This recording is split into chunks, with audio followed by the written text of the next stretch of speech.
call, Jason? I'm good, thanks, man. All right, thank you, everybody, for coming out. Bite people, non-bite people. We have a final presentation for you today. We've got Eric and Sheriar. They've been working for the past 4 weeks pretty hard on a project that they're proud of. Culmination of their Bite Academy experience here, sort of shows off everything they've learned. So without further ado, I'll let them get started. Eric and Sheriar.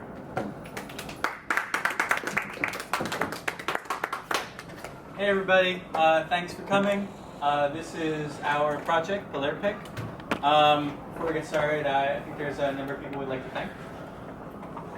Alright, so we definitely want to thank our instructor, Jeff. He's been our instructor for the last 3 phases here at Bite Academy. Without his help, this project would not have been possible. We'd also like to thank all the other instructors and TAs, Tom, Jason, Matt, and Cody. They all played a crucial part in our learning process. And thank you to the Bite heads, Kai, Rack, and Billy, for providing us with a platform to build our knowledge upon. Woo! Additionally, I'd like to thank the 39 people who responded to our survey, most of whom are in this room right now, Phase 1, Phase 2. Special shout outs to Anna and Shimei for going above and beyond and actually getting their friends involved. And one more shout out to Nat, who advised us on our statistical analysis. Without that, we never would have gotten this far. So before we get going, I just wanted to take a quick feel of the room. Let's say these two guys are running for office. Who here would vote for the guy on the left? Okay, and who would vote for the guy on the right? So that's a pretty clear mandate for the guy on the right, which I think we should really focus on and keep in mind throughout this presentation that without knowing his name, his policies, or even what he's running for, most of you were able to clearly make a decision for one over the other, just by looking at them. So what we did is we made a framework through which you can submit a picture of a person and immediately get back a prediction of their political opinions. It's as simple as that.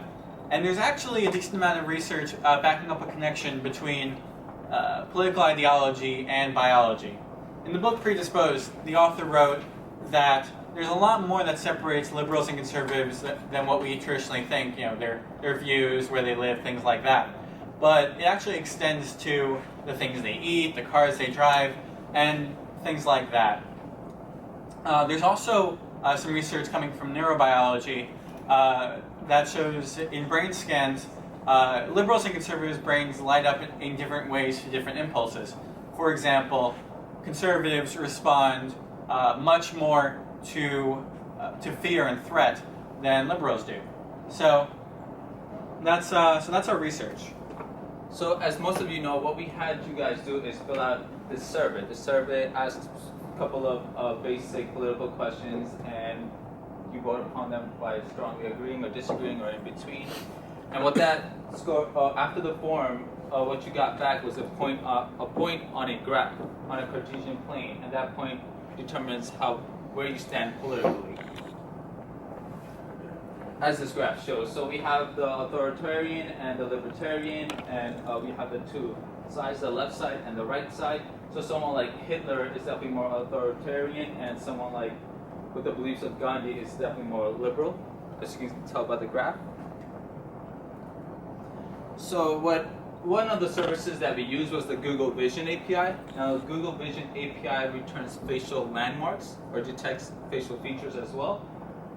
On this picture, you see that a couple of features that are detected are the left eye, the right eye, some of the tips, like some of the points on the mouth, the nose, things in that nature. So that's what the Google Vision API returned to us.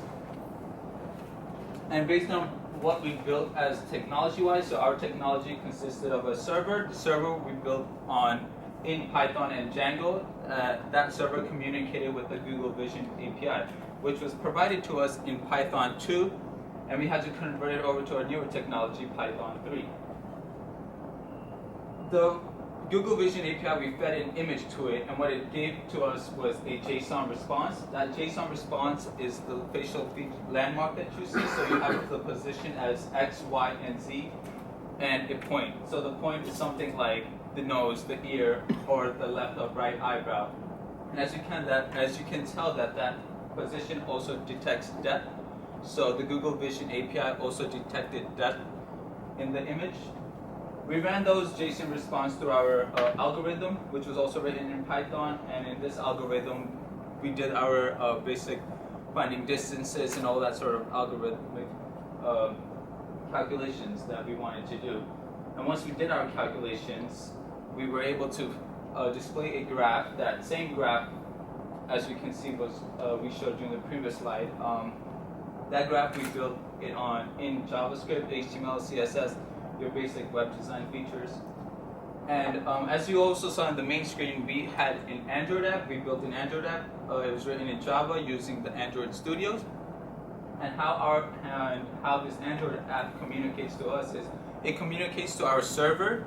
The server communicates to the Vision API. Vision API returns JSON responses and so forth. So that's how we were able to create this app.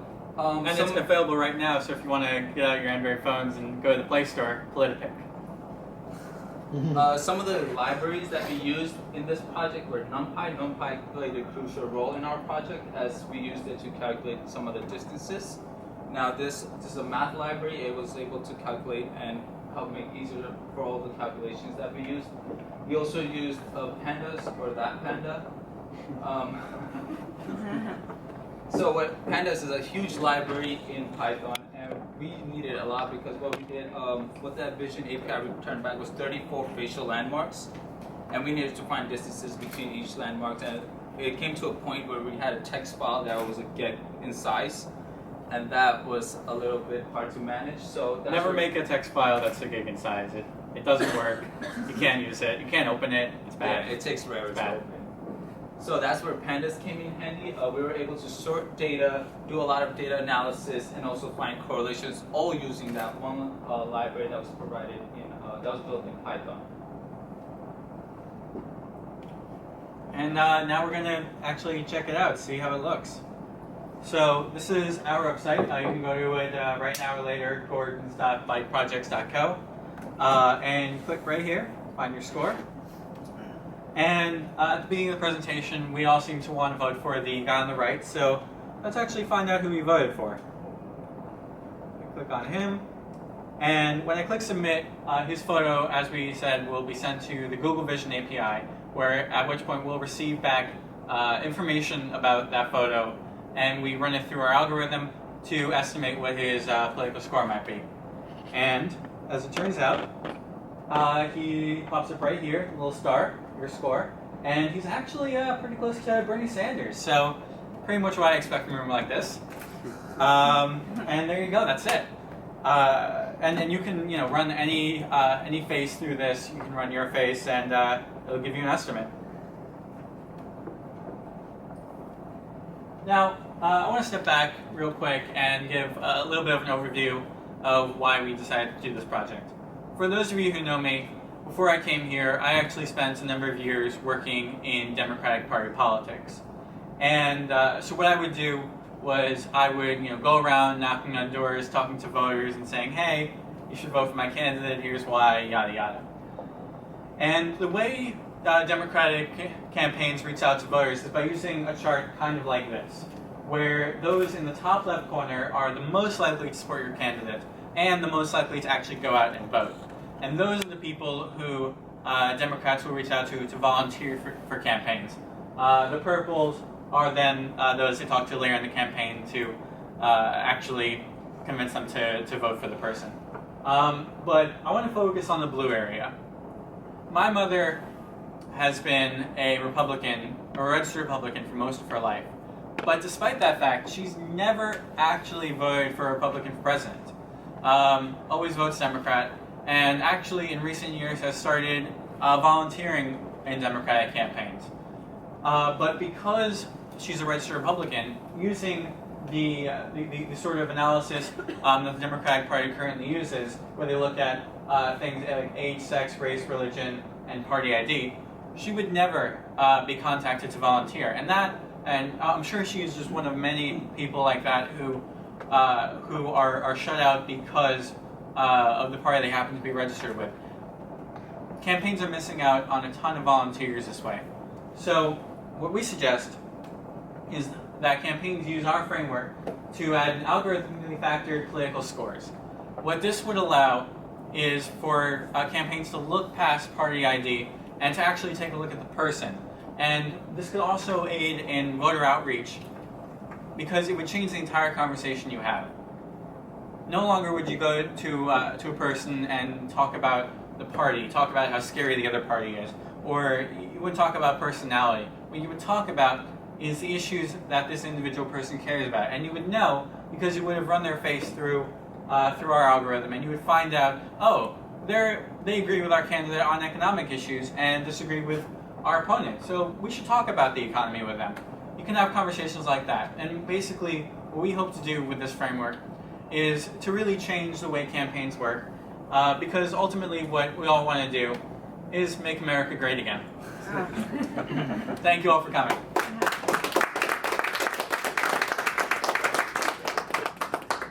If you guys have any questions, feel free to ask. So what features did you find kind of connected with whether someone was to the left or libertarian or authoritarian or to the right? Well, so first of the very first question is like, what features will we choose? We had no idea what features do exist that would correlate with a person's political stance. So what we did was we ran all these facial landmarks through our libraries that calculated a lot of the distances. So what we did was we tried to run every single point through some sort of distance formula, some sort of algorithm, and from that algorithm, we were able to sort out data and find something that strongly correlated with their political scores they got back from the form. And from there, we sorted out the data and we chose like the top 3. And I believe it mostly had to do with things with the eyes and nose. That's how we were able to, choose what points to go by. And that's actually an important point, because if this project were to be scaled up and take in a larger group to use as a base to understand voters, it would be extremely simple to add in data, and most of it would be automatic. And if you were to find a better correlation in another part of the face, you would only have to change one number in the entire program, and it would be up and running. Yeah? In your statistics, you use the actual people and the pictures. Could you have used photos from a magazine or photos of anybody? For seeding For the- our database, or yeah, for... Yeah, database. Well, I mean, the issue with that is, as I mentioned earlier, the people who we surveyed, we had to actually have them take Oh, you need a survey to gauge their personal political opinions. This is also a reason why we didn't see our database with, say, politicians. I don't think any of us really thinks that any politician is sincere about what they think when they're talking about their policies. So if we were to continue this in the future, it would be important that we keep in mind that we gather data to try to look past public party affiliation, publicly said things, to try to find what a person truly believes. Right, so that went back to the reason why we had you guys fill out that form, and we also took a picture of you guys, if you remember, and a lot of you guys were in our base data that we created. Yeah. Any more questions? Exactly what kind of information Google returns to you? Well, Google, the Vision API returns a lot of things like facial landmarks. Photo? No, the JSON response. Okay. Yeah. So it returns a lot of things like facial landmarks, and it also detects likelihood of your emotions. So if a person is smiling, the likelihood of the person smiling is very likely, or unlikely. See, this is anger, unlikely, as you can tell right there. So those are some of the things that the Vision API returned back to us, and also all the positions of different landmarks that it detected. Yeah. So where did you get the pattern? Let's say if somebody's smiling, what does it mean? Well, we didn't actually do any analysis on on emotion. We didn't see any necessary reason for that. We mostly were interested in how they looked rather than how they felt when we took a picture of them. Right. So we asked, whenever we did take a picture of a person, we asked them to, make the face they choose comfortable. Some smiled, some didn't. We just measured their faces, different landmarks on the person's face. We didn't take into account that. No. I'm asking, like, let's say if somebody's smiling, like, where would that smile, that person on that chart? We didn't analyze smiles. No, I mean, just like an example. I don't know. We didn't look at smiles. I wouldn't know how to answer that question because we didn't analyze it. We all, like, what we did was when it returned us back positions on a person's face, so like the nose, the eyebrows, the ears, and what we did was find distances, or maybe add distances and things according to that nature. We never took into account if the person was smiling or angry or surprised. So we never really touched that. We just looked at the features of the person's face. But it is sort of an interesting point, and it is something we actually did come across a little bit in research, sort of the idea of, who smiles more in pictures, things like that. So it definitely could be an area of further research. Yeah. Do you know if any research has been done on this particular topic, whether facial features line up with political beliefs? We didn't find anything specifically on that. What we did find was people arguing and studying whether genetics creates a predisposition towards policy. And based on that, we made the leap that faces are also based on genetics. I look a lot like my mother, people tell me, so maybe I have the same politics as her. Yeah. If you could redo this whole month again from scratch, what changes would you make? Not to your code base, but to your actual workflow and timeline. Alright, that's a good question. I think to start off, me and Eric actually made a really good partnership at this project. We worked really hard. We got an Android app. I mean, that's something. First bite Android app. A lot of the we came upon a time about a whole week where we spent analyzing data, and it took away from a lot of the coding and actually getting like other features complete of the website or the app or the backend and so forth. So we were analyzing this data, and we were running through text files that were getting in sizes, and I came up to my instructor and we're like, we're doing this, and he's like, why are you guys doing that? Why don't you just step away from it? And like we were so deep into the ocean with data and all these numbers that we were trying to find correlations for, that we were overlooking simple things. But like that, all that sort of comes upon like programming and things like that, trying to learn new languages or learn new things. But otherwise, like, I think if we stepped away from that earlier, we might have accomplished more.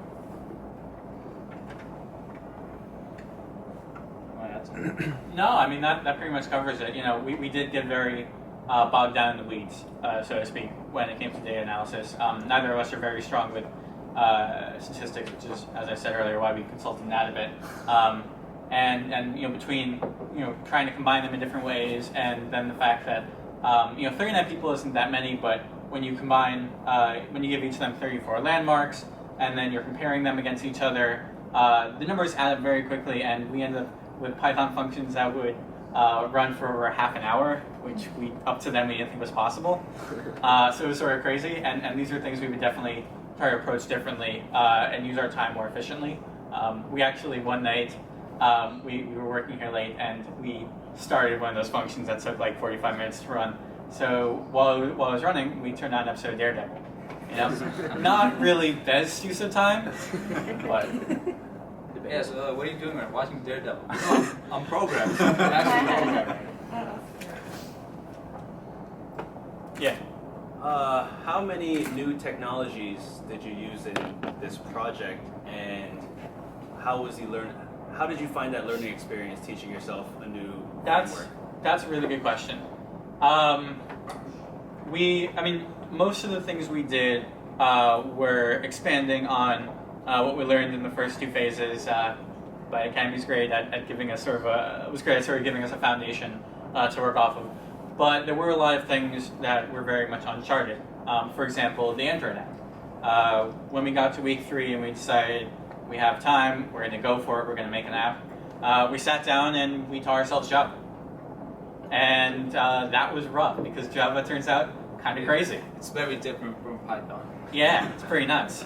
And we had to use Android Studio as an IDE. And that's not even something we had never used an IDE before. We had been programming with Sublime for 2 months, and suddenly we have this whole thing with a million different tools that we don't know how to use. And from that, we had to make an app. Right, and we also didn't have our instructor Jeff lecture us on Java, Yeah. so we had to do it ourselves. Sure. What are your plans with this project afterwards? That's a great question. And I wish I had a more confident answer. I can't speak for Sharia, but for myself, I'm hoping to find a job with a company that does political technology, something like that.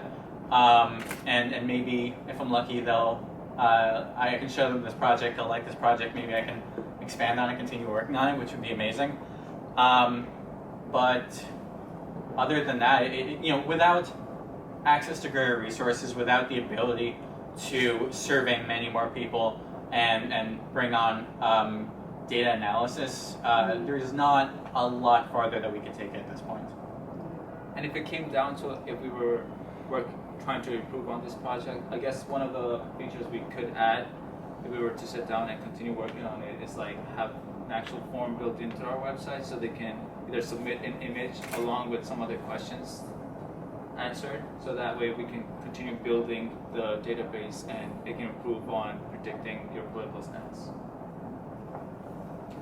Are you allowing people to take the survey on your website or on your app? That's not currently built in. That would be a feature that we would add. Yeah.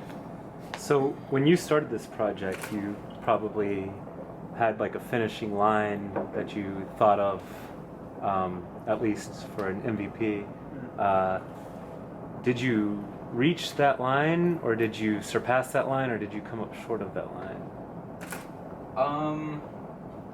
Well, that finishing line was a little bit open-ended because we didn't know what luxury goals we had. See, we were thinking of like creating really better looking graphs than that Cartesian plane, or we were looking to like improve on the web design of it. Even though the web design is really great, it could use improvement. It could use other features added onto it. So it was really open-ended. But speaking for both of us, I believe like we probably have passed that expectation. We built an Android app, and our front end looks great. So Yeah, it's sort of tough to answer that question when you're working on something you actually care about, something you're interested in, a passion project, rather than a project that your instructor has given you to work on. I could work on this forever. I could keep working at this for the rest of my life, making it better, adding more features. So it's really hard to say. Right, my question was more geared towards, you knew you had a month to work on it.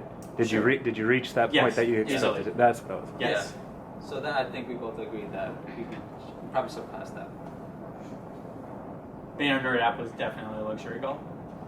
Yeah, it was an Android app. And then I also have another question. We wrote in Java. It was really cool. I have another question unrelated to that one.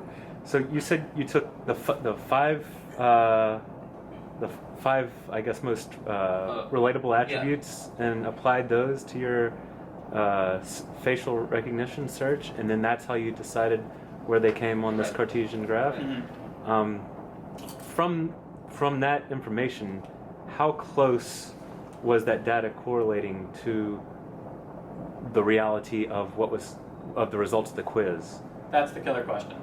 So like we said, we only have 39 survey respondents, and most of whom are in this room right now. Most of whom are from New York. So our sample, I have a population of anywhere between 300 million and 7 billion.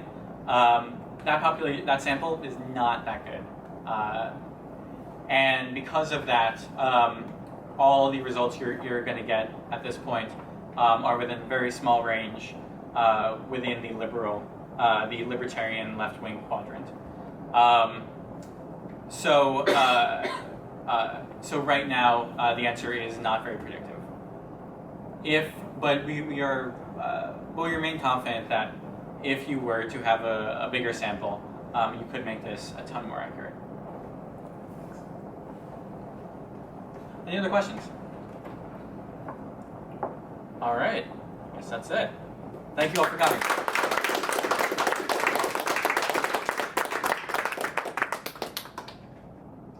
All right, thank you guys.